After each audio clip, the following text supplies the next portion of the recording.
নমস্কার সবাইকে। আজকে আমি বানাবো কালীঘাটের মা কালীর মূর্তি। এর জন্য আগে মাটিকে ভিজিয়ে নিয়ে ডেলা তৈরি করে নিতে হবে। তারপরে জল দিয়ে সুন্দর করে মসৃণ করে নিতে হবে। কালীঘাটের মা কালী হলেন সতীর ৫১ পীঠের এক অংশ। পুরাণ মতে এখানে সতীর ডান পায়ের আঙুল পড়েছিল বলে মনে করা হয়।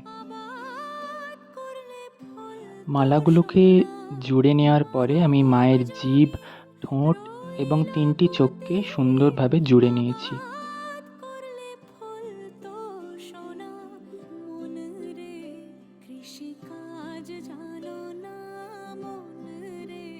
এক্ষেত্রে একটু জলের ব্যবহার করলে এগুলো ভালোভাবে জোড়া লাগবে। মায়ের মুখমণ্ডল তৈরি, এবার হাত তৈরির পালা।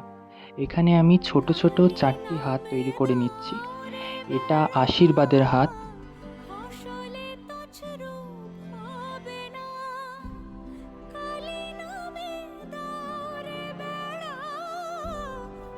হাতগুলোকে ধীরে সুস্থে জুড়ে নিলাম।